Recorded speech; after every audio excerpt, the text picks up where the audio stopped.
2 videos in a row, say it ain't so. Shadowverse, Rebirth of Glory, mini expansion, all cards are now revealed. I honestly didn't really think this through. Yesterday, when I made that video on the cards that were revealed so far yesterday, because I thought, oh, there's gonna be a couple more cards to go, right? Nope, just two that we haven't covered yet.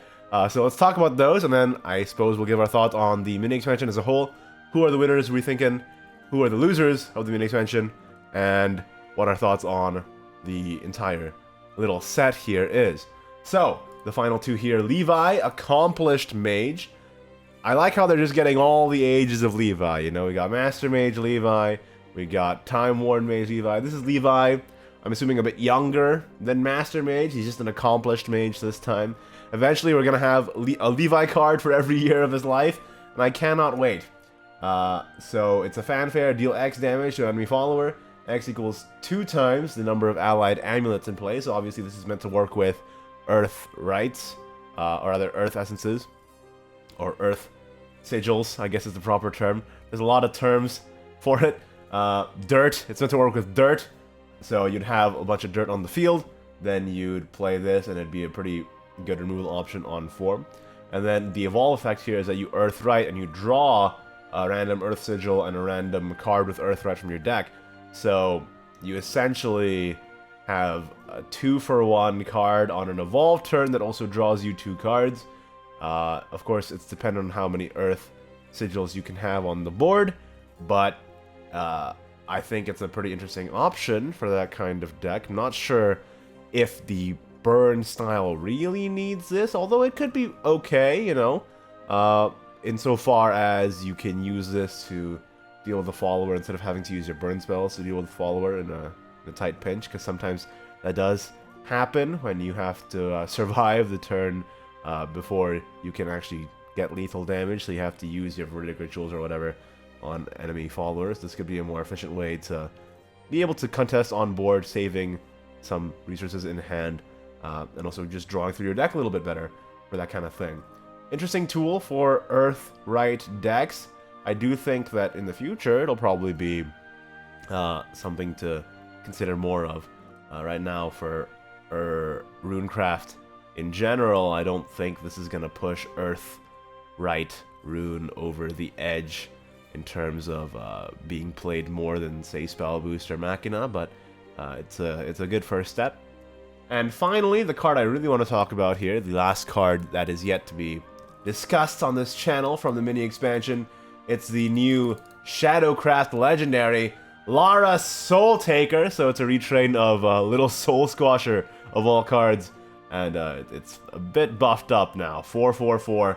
Fanfare, randomly put a copy of an allied follower, excluding Lara Soul Taker that was destroyed during this turn, into your hand. Change its cost to 0 and give the following effect.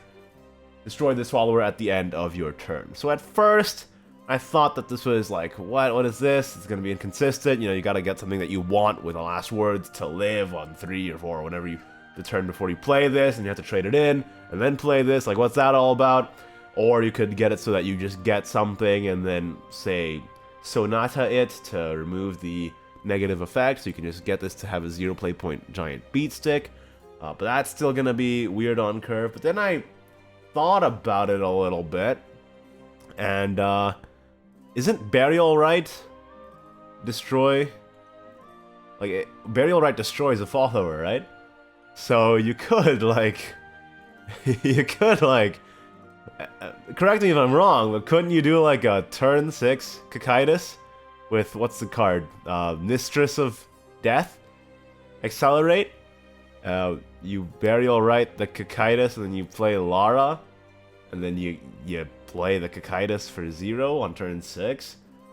That's a potential thing. Of course, that's a 3-card combo, so maybe not the most consistent thing in the world, but you could work it with other cards as well, right? Like, you could also include your Mordekais in your deck and get a really fast Mordecai, assuming that this works with Burial Rite. Man, that could be really cool. So, if that's the case, then there's a lot of reasons to be excited about Lara Soul Taker. And I I think that's what this card is meant to be for, because otherwise it just seems a bit underwhelming. So, thoughts on the mini expansion overall. I think we'll just go through the cards that have been revealed and just give my excitement level, I guess, of each one from like a ugh to like a yeah rating. So Tista, it's like an eh. It's alright. May is like a yeah. Yeah, I can see this. Everlasting Castle is like a eh, unless you're playing it in ambush, and then it's pretty good to just run 6 Leods in your deck, like we discussed in the last video. This guy I'm pretty excited about. He gets like a yeah. Yeah. Just a big, beefy ward body that's hard to deal with. Golem Squad, I'm pretty happy about. That's a yeah. Alright. Levi, it's alright. Ayla, of course I'm excited about this because I'm a dragon main, and I'm really trying to just make it work. I've been having limited success with Mierbane Dragon on ladder right now, but I am very low ladder at the moment.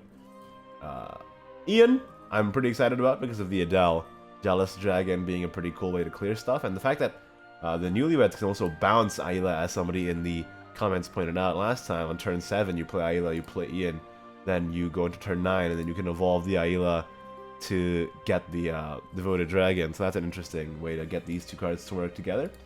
Lara Soul Taker, if it works with that burial right thing that I was talking about, I am extremely excited about it. And then Sora, not excited for this card. Spawn, it's clunky, and I don't think it's going to be good.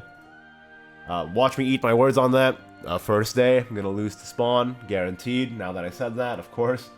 Moriana Shadow Devil, not excited about this one really either. I think it's a bit heavy.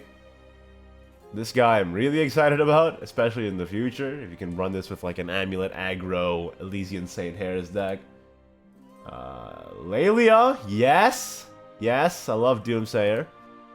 Even if it's bad, I'm gonna love this card. Even if it's bad. Orcus, it's okay. It's just a thing that summons more things. I know a lot of people are excited about this one, though. Veer, not excited about this at all. I don't think it's very good. And this card's trash. Okay. So who do I think are the really big winners out of this expansion, huh? To be honest, this mini expansion is... I expect it to not be super impactful. It seems like the power level of the cards isn't going to really shake things up too much. Maybe I'm going to be wrong about that. Hope I'm going to be wrong about that, and it does change the meta up a little bit at least. But I'm looking at the cards right now. I don't think there are any really huge game changers. Of course, I hope that the dragon cards make the class a bit more playable. I hope that maybe Lara might be a big one, actually. If I had to pick any that I'm really, really excited about, it'd probably be Lara because of the implications. Bloodcraft's cards I don't think are particularly good. Havencraft's cards are designs I'm very fond of, but I'm not sure they're going to shake things up. Not good. And yeah, Runecraft got some solid tools, but nothing that's really gonna, change the way they play in any meaningful way, I don't think, at least for now. Yeah, I think I'd say that Lara probably is one I'm most excited for. Basically, I just want the bad classes to be a bit better. And I guess in that regard, I would hope the same for Forestcraft, but I don't think that these cards are necessarily going to do it. Anyway, that's it for this video. Stay tuned for more Shadowverse content in the very near future, because the mini expansion is dropping very soon. So we're going to have a pack showdown with East. Hopefully that lines up, and this time I'm going to win. I'm going to open more legendaries than him for sure. Mark my words. Other than that, of course, like the video if you did, don't if you didn't, subscribe for more in the future. And let me know in the comments down below, now that all the cards are revealed, what your thoughts are. Which cards are you most excited about? Which cards are you not so hot on? I'd love to hear from you. Of course, thank you to my wonderful patrons, patreon.com/Ignideus, if you'd like to support the channel as well. I'd highly appreciate it. Thank you so much for watching. I'll see you next time. Bye-bye.